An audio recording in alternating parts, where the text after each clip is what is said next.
Junior ডাক্তাররা বারবার কর্মবিরতির ডাক দিয়েছে এবং তার ফলে কিন্তু বিভিন্ন হসপিটালে, সরকারি হসপিটালগুলিতে সাধারণ গরিব মানুষরা চিকিৎসা পাচ্ছে না। অনেক মানুষ বিনা চিকিৎসায় মারা যাচ্ছে, এই অভিযোগ বারবার উঠেছে। এবার জুনিয়র ডাক্তারদের বিরুদ্ধে জনস্বার্থ মামলা করলেন একজন সমাজসেবী রাজু ঘোষ। আমরা তার সঙ্গে কথা বলবো, কেন জুনিয়র ডাক্তারদের বিরুদ্ধে এই জনস্বার্থ মামলার ফাইল করেছেন আজকে। দেখুন, জুনিয়র ডাক্তাররা যেটা করছে আজকে প্রায় 2 মাসের কাছাকাছি, তারা সরকারি পরিষেবার সাথে যুক্ত। আপনারা জানেন যে প্রত্যেকটা গ্রামের, প্রত্যেকটা জেলায় নার্সিংহোম, সরকারি হসপিটালগুলো বেশিরভাগ ক্ষেত্রে এই জুনিয়র ডাক্তারদের উপর নির্ভরশীল। এই জুনিয়র ডাক্তারবাবুরা তারা আন্দোলনের নামে দীর্ঘদিন ধরে তারা কর্মবিরতি করছে। অর্থাৎ তারা বলছে যে আমরা কোনো মানুষের চিকিৎসা করব না। এটা আন্দোলনে কোথায় লেখা আছে যে একমাত্র সাধারণ গরিব মানুষকে চিকিৎসা না দিয়ে এটা তাদের আন্দোলনের একমাত্র পন্থা। তো তার বিরুদ্ধে আমরা সেই সমাজসেবী সংগঠন, আমার সংগঠনের নাম human protection and awareness organisation, আজকে হাইকোর্টে একটি জনস্বার্থ মামলা করলাম। মামলাটা গ্রহণ করলো আদালত, কলকাতা হাইকোর্ট এটাকে গ্রহণ করলেন আজকে মামলাটা। আমরা এই মর্মে মামলা করেছি যে ডাক্তারবাবুদের যেমন অধিকার আছে আন্দোলন করার, প্রত্যেকটা বাঙালির, প্রত্যেকটা বাংলার ঘরে ঘরে মা বোনদের তাদের অধিকার আছে সরকারি পরিষেবা পাওয়ার। তো সরকারি পরিষেবা থেকে সাধারণ মানুষ কেন বঞ্চিত হবে? তাদের অধিকার থেকে তারা কেন বঞ্চিত হবে এবং কেন তাদেরকে বঞ্চিত করবে এই জুনিয়র ডাক্তাররা? তার জন্যই আমরা একটি জনস্বার্থে মামলা করলাম এবং আজকে মামলাটা গ্রহণ হলো।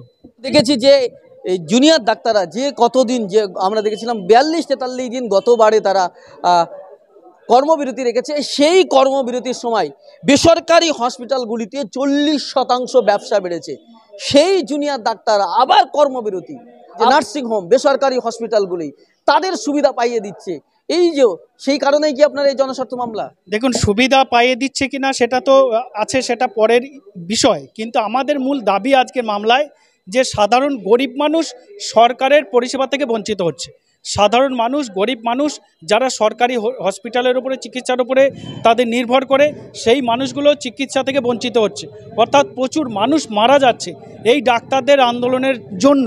তাই আমরা ডাক্তারবাবুদেরকে 2 দিন আগে আমরা একটা নোটিশ পাঠিয়েছিলাম এবং নোটিশে পরিষ্কারভাবে বলেছিলাম যে তোমরা যদি 24 ঘন্টার মধ্যে আন্দোলন না ওঠাও, তোমরা যদি আন্দোলন কর্মবিরতি না রেখে তোমরা আন্দোলন করো, কর্মের সাথে মানুষের পরিষেবার সাথে আন্দোলন করো, কোনো আপত্তি নেই। আমরা 24 ঘন্টা সময় দিয়েছিলাম, যে 24 ঘন্টার মধ্যে তারা আন্দোলন না তুলে নিলে আমরা কলকাতা হাইকোর্টে মামলা করব। আজকে তাদের বিরুদ্ধে আমি কলকাতা হাইকোর্টে মামলা করেছি এবং তারা এখনও তোলেনি এবং কলকাতা হাইকোর্টে তাদের এই আমাদের দাবি নেই মামলাটা হয়েছে। শুধুমাত্র সাধারণ মানুষ সরকারি পরিষেবা থেকে বঞ্চিত হচ্ছে, বিনা চিকিৎসায় মারা যাচ্ছে, আর তারা আন্দোলন করছে। আন্দোলনের অনেক পন্থা আছে, মানুষের পরিষেবা বন্ধ করে কোন পন্থা? আমার মনে হয় এই ডাক্তারবাবু যারা আন্দোলন করছে মানুষের সাধারণ পরিষেবা থেকে, এসেনশিয়াল সার্ভিস থেকে তাদেরকে বঞ্চিত করছে। এই ডাক্তারবাবুর পরিবার, একটা পরিবারও নেই যে যারা তাদের অসুখ করলে সরকারি হসপিটালে চিকিৎসা নেবে। তাই তারা এই আন্দোলন করছে এবং তাদের আন্দোলনের সাথে যারা পা মেলাচ্ছে, আমি গ্যারান্টি দিয়ে বলতে পারি তাদের পরিবারের লোক অসুস্থ হলে তারা সরকারি হসপিটালে যায় না। তাই তারা এই আন্দোলনের সাথে তারা পা মেলাচ্ছে। আমাদের পরিষ্কার দাবি, মানুষের পরিষেবাকে বঞ্চিত করা যাবে না। মানুষের পরিষেবা দিয়ে যত রকম আন্দোলন আছে তারা করুক, কোনো আপত্তি নেই। ডাক্তাররা যারা রয়েছে তারা তো এই সরকারি টাকায় পড়াশোনা করে, যে সরকারের ট্যাক্স দেয় সাধারণ জনতা, সেই জনতার সঙ্গে সেই জনতা, সাধারণ গরিব মানুষ, তারাই আজকে চিকিৎসা পাচ্ছে না। দেখুন, একটা সরকারি হসপিটালে বছরে একটা ডাক্তারবাবু, MBBS ডাক্তারবাবুকে পেমেন্ট করতে হয় মাত্র 12,000 টাকা। আর যদি প্রাইভেট হসপিটালে সেটা করতে যায়, KPC সহ যে আন্ডারটেকিং হসপিটালগুলো করতে যায়, সেখানে প্রায় 5 বছরের 1.5 থেকে 2 কোটি টাকা লাগে।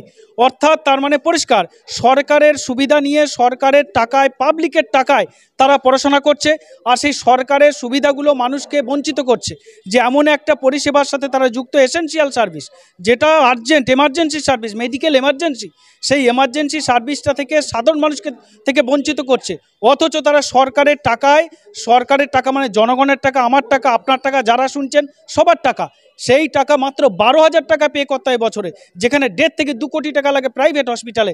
সেখানে এত সুবিধা নিয়ে বিনা পয়সায় বলা যায় যে তারা ডাক্তারি পড়ছে, আর ডাক্তারি পড়ে সরকারের সমস্ত সুযোগ সুবিধা নিয়ে এই সরকারকে তারা বঞ্চিত করছে। গ্রামের মানুষকে, সাধারণ মানুষকে, এই গ্রামের ভোটারকে, মানুষকে, সাধারণ মানুষকে তারা সরকারি পরিষেবা থেকে বঞ্চিত করছে। এটা আমাদের প্রতিবাদ, যে তারা অন্যভাবে অনেক রাস্তা আছে, তারা আন্দোলন করুক, কিন্তু মানুষের পরিষেবা বন্ধ দিয়ে আন্দোলনকে কোনো রকম সমর্থন নয়। জানি নাকি কলকাতা হাইকোর্টে একেবারে জনস্বার্থ মামলা হয়েছে। সাধারণ মানুষ কেন চিকিৎসা পাবে না?